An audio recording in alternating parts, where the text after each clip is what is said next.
大家好啊！今個視頻咧就同大家介紹一下仿錶天花板之一嘅一個黑色 Salmina 41mm 嘅。咁 Salmina 系列咧作為仿錶中最受歡迎嘅一個系列嚟講咧，咁仿嘅廠家自然就非常之多嘅。咁目前嚟講咧係有超過30間以上嘅一個廠家喺度仿製呢個 Salmina 嘅。咁作為最熱門嘅呢個黑水鬼嚟講咧，咁各間廠家出嘅貨咧，價錢咧大概就喺500港紙到4000港紙之間咧，咁跨度係非常之大嘅。咁基本上每200港紙咧就會有一間廠嘅貨喺度遞運至嘅，所以如果係要買Salmina呢嘅客戶嚟講咧，咁識別難度其實係非常之高嘅，好容易咧就俾咗貴嘅錢買到係比較低質素嘅一個廠家嘅貨咁樣嘅。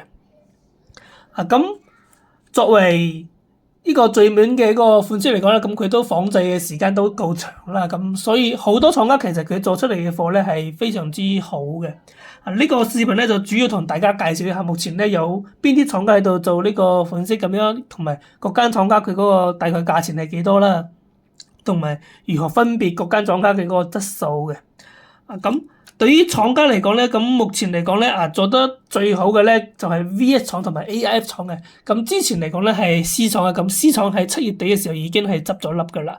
所以咧喺目前市面上咧係冇真真正正100% 嘅一個 C 廠貨嘅。所以目前做得最好嘅咧就係 VS 廠同埋 AIF 廠嘅。咁呢兩間廠家嘅價錢咧基本上係一樣嘅，都係4000港紙咁樣嘅。呢個咧就係目前呢個系列嚟講咧做得最好嘅一個廠家嚟嘅。咁 VS 同埋 AIF 之間點解咧？其實通常嚟講咧都係會推薦 VS 廠嘅。點解咧？因為 VS 廠咧佢有單當3235機芯。呢個機芯係目前嚟講咧仿錶中所有3235機芯中係最好嘅一個3235機芯嘅，所以就會喺價錢一樣嘅情況下咧都會推薦係 VS 廠咁樣嘅。咁第二梯隊咧就係高端仿絲廠嘅。咁我哋都知啦，咁其實仿絲廠嘅廠家咧係有10幾間嘅，因為咧好多配件咧，比如鋼帶嗰啲咧、機芯嗰啲咧，咁絲廠咧其實佢用嘅係一個上海3235機芯呢個機芯係所有廠家都攞得到嘅。依家鋼帶咧其實依家都係所有廠家都攞得到，所以好多仿絲廠嘅貨嘅質素咧都係唔錯嘅。咁佢嗰個價錢咧就大概係3500港紙左右嘅。咁其實佢同C 廠嘅價錢咧就係差距都係成1000蚊嘅，但係同 VS 廠嘅差距咧就係500蚊港紙左右嘅啫。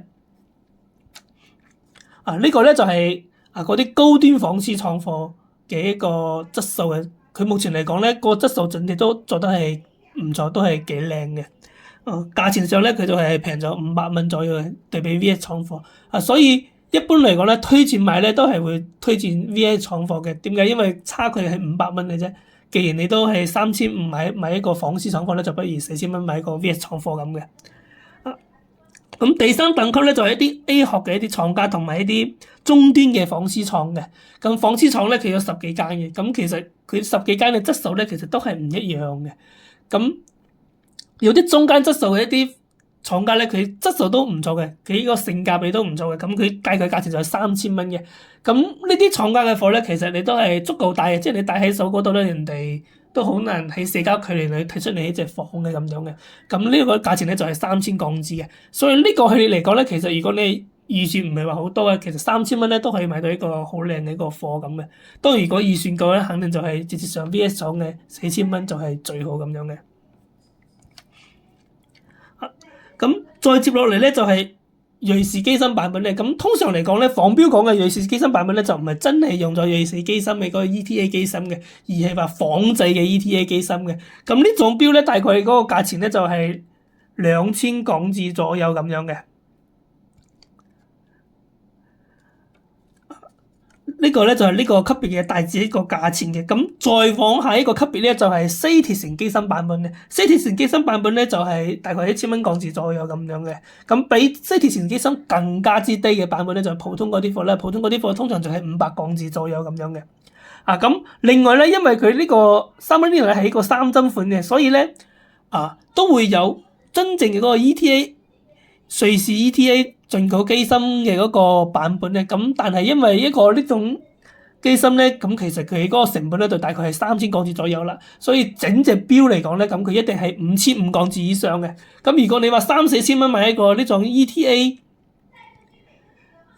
機芯嘅一個 Submariner 咧，咁就100%唔係真正嘅一個 ETA 機芯嘅一個貨嚟嘅，因為呢個 ETA 機芯其實就係要3000港紙左右嘅，你加埋成隻錶咧，其實你係要5500樓上，你先可能真正咁買得到一個 ETA 機芯嘅。所以而且咧係冇任何一間廠家一出廠佢就搭載咗瑞士一個 ETA 機芯嘅。呢種咧就屬於一個要改裝嘅錶咁樣嘅。呢種改裝嘅錶咧，呢個好大特點咧就係你要先俾錢嘅。如果你係話貨到付款去買呢種瑞士 ETA 機芯咧，你基本上可以講係0% 嘅一個機會，你可以買得到真正嘅一個 ETA 機芯咁樣嘅。呢個咧就係呢個係你咧整體一個市場一個情況嘅。咁如何識別佢係邊間廠嘅一個貨咧？咁其實對於 VS 廠嚟講咧就係比較簡單嘅，就一招咧就可以識別得到嘅。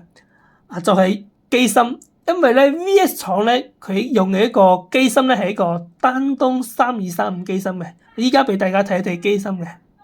OK，咁我哋如何識別佢係咪一個丹東機芯咧？其實咧就比較簡單嘅。首先大家可以睇到呢條有個黃點嘅呢條樁咧，佢係同嗰個把的咧係靠近呢個把的嘅。咁有啲上海3235機芯咧，佢呢條樁咧係喺呢邊嘅，就唔係靠近呢個把的嘅。呢個係第一個識別點嚟嘅。咁第二個識別點咧，其實咧就係呢個位置。丹東3235機咧，其實呢個位置嘅功能係有嘅，佢調節呢個擺輪嘅一個上下嘅一個幅度係有功能嘅。咁上海3235機芯係冇功能嘅。咁外觀上睇落咧，其實係差唔多，但係你係試嘅時候試得到，所以呢點咧就比較難判斷啲嘅，因為你唔可能去試佢可唔可以調整得到嘛。但係咧第一點咧，呢條樁有個黃色點咧靠近呢個把手，呢個係一個識別點嚟嘅。第二個咧就係呢個位置嘅，即係3235機芯隔離呢個位置。丹東3235機芯隔呢個位置咧，佢呢個掣咧係有功能嘅。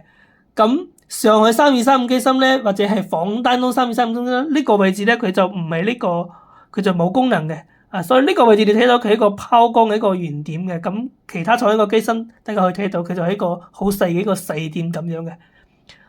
通過呢兩點咧，其實你就可以判斷得到咧，咁佢大概係咪一個丹東3235機芯？如果呢兩點都對唔上咧，就肯定唔係嘅啦。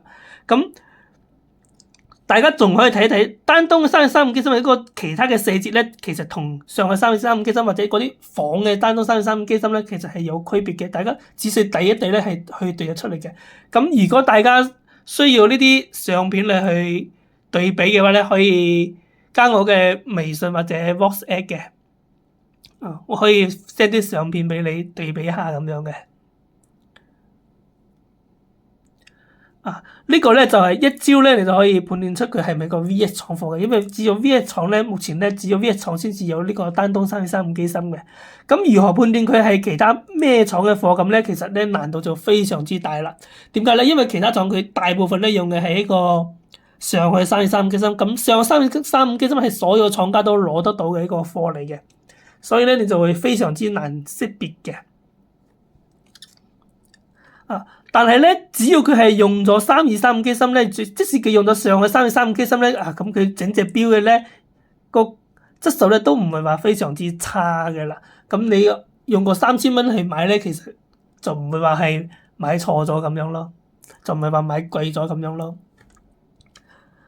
呢個咧就係識別 VS 廠最重要一個點嘅，就係識別佢係咪個丹東3235機芯嘅。咁其他方面咧就因為呢個款式咧好多廠咧其實佢做得嘅嗰個非常接近嘅，所以嚟講咧就主要就靠呢一點嚟識別就得啦。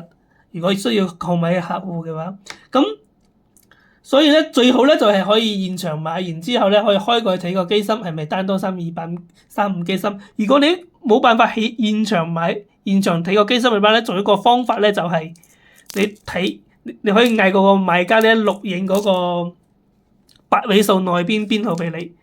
即係每隻錶咧佢都有一個讀唯一嘅一個8位數編號噶嘛，個內圈度，內圈嘅一個唯一嘅一個8位數編號。錄影嘅時候咧，一定就係連續錄影，然之後錄完編號之後，再錄個機芯，你可以睇睇佢係咪一個單東嘅一個3235機芯。然之後你收貨嘅時候咧，你再對翻嗰個8位數嘅一個編號就 OK 嘅。